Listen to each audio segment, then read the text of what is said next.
Hello friends, आप सभी का फिर से स्वागत है हमारे यूट्यूब चैनल दीक्षा बायो क्लासेस में। जैसा कि हम सभी द लिविंग वर्ल्ड में कैरेक्टरिस्टिक्स ऑफ लिविंग ऑर्गेनिजम्स के बारे में डिस्कस कर रहे हैं, जिसमें सबसे पहले हमने non defining characteristics of living organisms के बारे में डिस्कस किया। उसमें हमने ये देखा कि ग्रोथ एंड रिप्रोडक्शन को नॉन डिफाइनिंग कैरेक्टरिस्टिक्स में रखा गया। उसके बाद हमने defining characteristics of living organisms में सबसे पहले मेटाबॉलिज्म के बारे में डिस्कस किया, और आज हम कॉन्शियसनेस के बारे में डिस्कस करने वाले हैं। अब हम अपना defining characteristics of living organisms में कॉन्शियसनेस के बारे में डिस्कस करते हैं। Clear?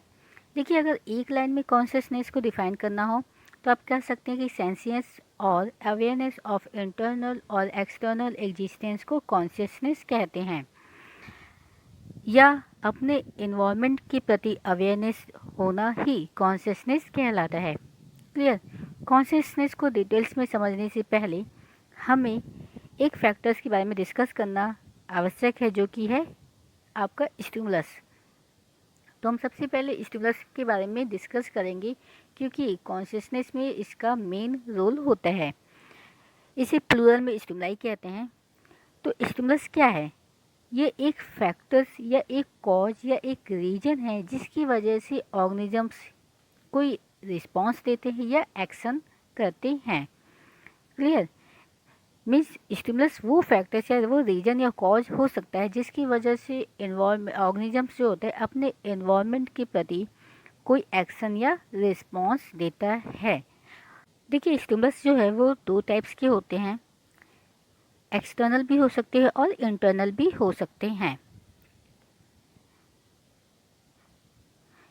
For example, in the external stimulus में light, temperature, okay, presence of food, water, ये क्या है आपका एक्सटर्नल स्टिमुलस में आते हैं। और इंटरनल स्टिमुलस का एग्जांपल लें तो feel of pain, okay, jumps, dehydration, ये आपके किस में आएगा? इंटरनल स्टिमुलस में आएगा। इसके अलावा स्टिमुलस जो होता है वो तीन टाइप्स के भी हो सकते हैं, biological, physical and chemical. Okay, biological stimuli का एग्जांपल ले तो glucose, proteins, amino acid, okay. इसके अलावा अदर ऑर्गेनिजम्स भी आपके बायोलॉजिकल स्टिमुलाई में आते हैं। फिजिकल स्टिमुलस में एग्जांपल ले तो लाइट, टेम्परेचर, ओके, वाटर, ये आपके क्या हैं? फिजिकल स्टिमुलाई में आते हैं। और केमिकल का एग्जांपल ले तो रिडॉक्स रिएक्शन, पीएच, या smell of some chemical components, ये सब क्या है? आपके केमिकल स्टिमुलाई में आते हैं। फॉर एग्जांपल, यहाँ पे कई प्रकार के स्टिमुलाई दिए गए हैं, ओके। जैसे chemical in air, cold, heat, sound and pain, ये सभी क्या हैं? ये सभी प्रकार के स्टिमुलस होते हैं जो किसी ऑर्गेनिजम्स के बिहेवियर में उसके एनवायरनमेंट के प्रति कोई एक्शन या रिस्पॉन्स करने के लिए रिस्पॉन्सिबल होते हैं। क्लियर? तो ये एक कॉज या रीजन होते हैं जिसकी वजह से ऑर्गेनिजम्स क्या होते हैं? वो रिस्पॉन्स देते हैं। तो आपको आई होप समझ में आ गया होगा कि स्टिमुलस का क्या रोल होता है। अब हम कॉन्शियसनेस के डेफिनेशन और उसके बारे में डिटेल्स में डिस्कस करते हैं। क्लियर? तो देखिए, जैसा कि हमने डिस्कस किया है कि एनवायरनमेंट में कई प्रकार के स्टिमुलस होते हैं, वो एक्सटर्नल और कुछ इंटरनल भी होते हैं। इसके अलावा कुछ फिजिकल, केमिकल और बायोलॉजिकल स्टिमुलस भी होते हैं। तो लिविंग ऑर्गेनिजम्स अपने इन एनवायरनमेंट में पाए जाने वाले स्टिमुलस के प्रति जैसा रिस्पॉन्स, जैसा रिएक्ट या एक्शन करते हैं, या अपने एनवायरनमेंट में कोई भी होने वाले चेंजेस के अकॉर्डिंग जो वो रिस्पॉन्स या रिएक्शन करते हैं, उसी को क्या कहते हैं? कॉन्शियसनेस कहते हैं। अपने हमारे एनवायरनमेंट में कई प्रकार की चेंजेस होती हैं। हमारे एनवायरनमेंट में स्टिमुलस की वजह से हमारे बिहेवियर, हमारे एक्शन या रिस्पॉन्स में जो चेंज आता है, उस एबिलिटी को हम क्या कहते हैं? कॉन्शियसनेस कहते हैं। हम अपने अपने सेंस ऑर्गन के द्वारा इन्वायरमेंट में होने वाले चेंजेस को क्या करते हैं, सेंस करते हैं या स्टिमुलस को डिटेक्ट करते हैं और उस स्टिमुलस के अकॉर्डिंग ही हम रिस्पॉन्स देते हैं या एक्शन करते हैं। तो ये क्या होता है आपका, ये कॉन्शियसनेस ही कहलाता है। क्लियर। फॉर एग्जाम्पल, गैस में वो कोई गर्म बर्तन होता है रखा हो, पैन हो किसी, तो अगर हम उसको जल्दी में अपने हाथ से उतारने की कोशिश करते हैं तो हमें क्या होता है कि गर्म फील होती है। वो ज़्यादा गर्म होने की वजह से हो क्या हमारा हाथ जले ना, तो हम क्या करते हैं, अपने हाथ को पीछे कर लेते हैं। तो देखिए यहाँ पे हीट जो है वो एक प्रकार की क्या है, स्टिमुलस है, और उसके अकॉर्डिंग हम रिस्पॉन्स दे रहे हैं, क्या कर रहे हैं, अपना हाथ पीछे कर लिए। तो ये एक प्रकार का क्या हो गया, रिस्पॉन्स देना। उस हीट के प्रति हम अपना रिस्पॉन्स दे रहे हैं कि हमारा हाथ जले ना। तो ये एक प्रकार का क्या हो गया, कॉन्शियसनेस होता है। ये प्रोसेस को क्या करते हैं, कॉन्शियसनेस हो रहा है कि हम अपने बचाव के लिए अपना हाथ पीछे किए। इसके अलावा अगर हमारा पैर किसी पिन के ऊपर चला जाए तो हमें क्या होता है, पेन फील होती है और हमारा पैर पीछे कर लेते हैं। ओके, तो यहाँ पे पिन क्या है, वो भी एक प्रकार का क्या है, स्टिमुलस है, और पैर हमने रिस्पॉन्स किया अपने बचाव के लिए, तो ये हमारा रिस्पॉन्स हुआ। अगर हम प्लांट्स की बात करें तो प्लांट्स भी क्या होते हैं, अपने एनवायरनमेंट में होने वाली चेंजेस या एनवायरनमेंट के स्टिमुलस के अकॉर्डिंग वो रिस्पॉन्स देते हैं। For example, external factors light, water, temperature, इनमें से अगर कोई भी कमी हो जाए या इनका जो अमाउंट होता है वो ज़्यादा हो जाए तो क्या होता है, प्लांट्स के मेटाबॉलिज्म, फोटोसिंथेसिस, रेस्पिरेशन, सभी फिजियोलॉजी फंक्शन पे इसका इफ़ेक्ट होता है। और उसकी वजह से क्या होता है, इनकी ग्रोथ प्रॉपर नहीं हो पाती, प्रोडक्शन नहीं हो पाती है। क्लियर। और ये अदर्स ऑर्गेनिजम्स के प्रति भी रिस्पॉन्स देते हैं। फॉर एग्जांपल, आपने छोई मोई प्लांट्स का नाम सुना ही होगा, जिसका बॉटनिकल नेम होता है मिमोसा ओके पुडिका। ओके, ये एक टच सेंसिटिव प्लांट्स होती हैं। जैसे ही इनके लीफ को टच किया जाता है, इनके लीफ जो होते हैं फोल्ड हो जाते हैं।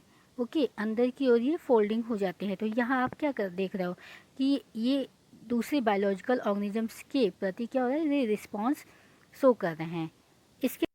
इसके अलावा आपने इंसेक्टिवोरस या कॉर्निवोरस प्लांट के नाम भी सुने होंगे, जिसमें वेनस फ्लाई ट्रैप या पीचर प्लांट्स अन्य प्लांट्स के नाम आते हैं। ये क्या होते हैं, इसमें कोई भी इंसेक्ट अगर इनके लीफ के ऊपर आके बैठ जाते हैं तो इनके लीफ में एक सेंसिटिव हेयर्स या ट्रिगर हेयर्स पाए जाते हैं। इनसे जैसे ही टच होता है इन लीफ में सेंसेशन होने लगता है और लीफ जो होते हैं ये क्या होते हैं, क्लोज हो जाते हैं, जिसके अंदर इंसेक्ट फंस जाते हैं या ट्रैप हो जाते हैं और ये लीफ के डाइजेस्टिव एंजाइम्स इंसेक्ट के बॉडी को डाइजेस्ट करके इनसे न्यूट्रिशन एब्जॉर्ब कर लेते हैं। तो इसके द्वारा ये अपने न्यूट्रिशन की कमी को भी पूरा करते हैं या नाइट्रोजन की कमी को भी पूरा करते हैं। तो आप देख रहे हो कि ये दूसरे ऑर्गेनिजम्स के प्रति क्या कर रहा है, रिस्पॉन्स दे रहा है और इसके साथ ही साथ अपने न्यूट्रिशन की कमी को भी पूरा कर रहा है, जो इंटरनल स्टिमुलस का काम कर रहा है। क्लियर। अलावा प्लांट्स जो होते हैं वो इन्वायरमेंट में पॉल्यूशन ज़्यादा होने की वजह से और पॉल्यूटेंट्स के अगेंस्ट भी वो रिस्पॉन्स देते हैं। फॉर एग्जांपल, जब हमारे इन्वायरमेंट में ओजोन लेवल हाई हो जाता है तो ये ओजोन लेवल जो होता है वो हमारे प्लांट के पूरे फिजियोलॉजी फंक्शन को डिसबैलेंस कर देती है। ये सबसे पहले क्या होती है कि जो ओपनिंग फंक्शन शो करने वाले लीफ में पाए जाने वाले स्टोमेटा के फंक्शन को इफ़ेक्ट करती हैं।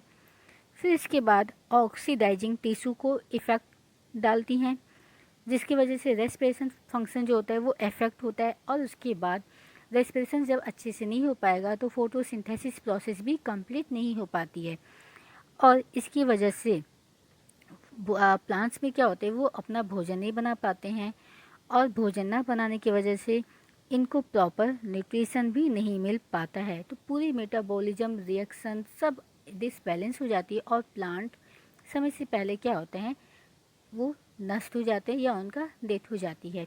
तो आप देख रहे हो कि प्लांट्स भी क्या होते हैं, अपने इन्वायरमेंट में होने वाले चेंजेस के प्रति वो क्या कर रहे हैं, रिस्पॉन्स देते हैं। ओके, इसके साथ ही साथ जो होता है फोटो पीरियड भी सीजनल ब्रीडर्स के रिप्रोडक्शन फंक्शन पे इफेक्ट डालता है। फोटो पीरियड क्या होता है? तो ड्यूरेशन ऑफ लाइट को क्या कहते हैं? फोटो पीरियड कहते हैं। और लिविंग ऑर्गेनिजम्स पर फोटो पीरियड के इफेक्ट के प्रोसेस को क्या कहते हैं? फोटो पीरियोडिज्म कहते हैं। तो फोटो पीरियड जो होते हैं वो सीजनल ब्रीडर्स के रिप्रोडक्शन फंक्शंस या प्रोसेस पर उनको इफ़ेक्ट करते हैं। और सीजनल ब्रीडर्स में प्लांट और एनिमल्स दोनों आते हैं। तो ऐसे प्लांट या एनिमल्स जिनका एक फिक्स या स्पेसिफिक सीजन या मंथ होता है, जिस मंथ में वो अपना रिप्रोडक्शन प्रोसेस उनका कंप्लीट होता है। तो देखिए, in the case of animals में जो आपका पीनियल ग्लैंड जो होते हैं उनमें से मेलेटोनिन हार्मोन्स निकलता है। तो ये हार्मोन्स जो होता है रिप्रोडक्शन में बहुत मेन रोल निभाता है।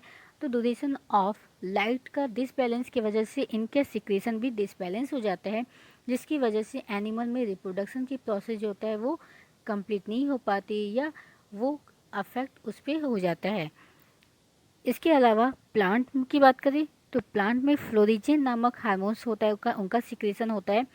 तो फोटो पीरियड की वजह से फ्लोरिजेन के सिक्रेशन पे भी अफेक्ट होता है, जिसकी वजह से फ्लावरिंग प्लांट्स में नहीं हो पाती, जो कि मेन रिप्रोडक्टिव पार्ट्स होता है प्लांट्स के। उसकी लाइफ कंप्लीट करने के लिए फ्लावरिंग का प्रोसेस होना कंपल्सरी होता है।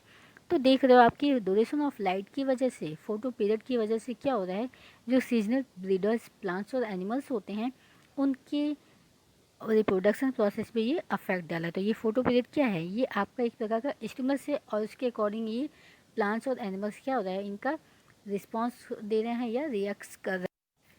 जैसा कि हम ह्यूमन बींग्स सबसे एडवांस और हायर लिविंग ऑर्गेनिजम्स में आते हैं, क्योंकि हम ह्यूमन बींग्स के पास सोचने समझने की कैपेसिटी होती है, लॉजिकल थिंकिंग करने की कैपेसिटी होती है, इंटेलेक्चुअल कॉग्निटिव स्किल पाई जाती है।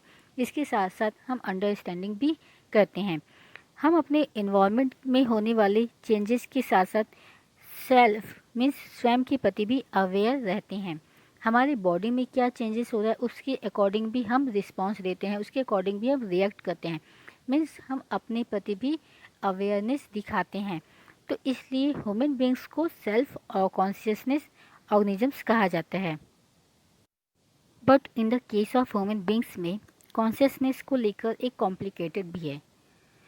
अगर हम कोमा में रहने वाले व्यक्ति की बात करें तो क्या वो एक लिविंग है कि नॉन लिविंग थिंग्स है? ओके, ये एनसीईआरटी में लिखा हुआ है। तो कुछ साइंटिस्ट के अकॉर्डिंग जो होता है, कोमा में रहने वाला पर्सन जो होता है वो ना ही उस समय लिविंग होता है ना ही नॉन लिविंग होता है। और कुछ साइंटिस्ट के अकॉर्डिंग जो होता है, अगर वो कोमा में रहने वाला व्यक्ति इन फ्यूचर अपनी नॉर्मल लाइफ में आ गया तो वो एक लिविंग ऑर्गेनिजम्स कहलाएगा। अगर वो नॉर्मल लाइफ में नहीं आया तो वो ना ही लिविंग कहलाएगा ना ही नॉन लिविंग कहलाएगा। अकॉर्डिंग में देखिए, यहाँ पे कोमा में रहने वाला व्यक्ति में मानते हैं कि वो कॉन्शियसनेस की प्रोसेस में नहीं पाई जाती, लेकिन उसके अलावा उनमें मेटाबॉलिज्म होता है, रेस्पिरेशन होती है, इसके अलावा एनर्जी रिलीज होती है, उसकी वजह से उनके बॉडी के अन्य फंक्शंस भी होते हैं, फिजियोलॉजी फंक्शंस वो होती है। तो एक लिविंग ऑर्गेनिजम्स में पाए जाने वाला अन्य फंक्शंस उसकी बॉडी में हो रहा है। इस प्रकार हम देख रहे हैं कि कॉन्शियसनेस भी एक डिफाइनिंग प्रॉपर्टी है या एक डिफाइनिंग कैरेक्टरिस्टिक्स है लिविंग ऑर्गेनिजम्स का।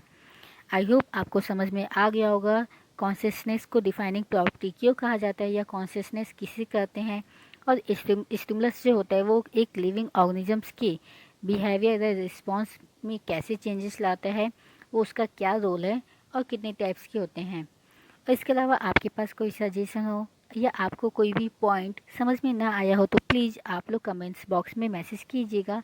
मैं कोशिश करूँगी कि और इजी वे में मैं समझा पाऊँ, क्योंकि आपका सजेशन और फीडबैक मेरे लिए बहुत ही इम्पोर्टेंट है। और अगर वीडियो आपको अच्छी लगी हो तो प्लीज़ इसको लाइक कीजिएगा, अपने फ्रेंड्स के साथ शेयर भी कीजिएगा। So thank you for watching my video. Be careful, be safe, bye bye.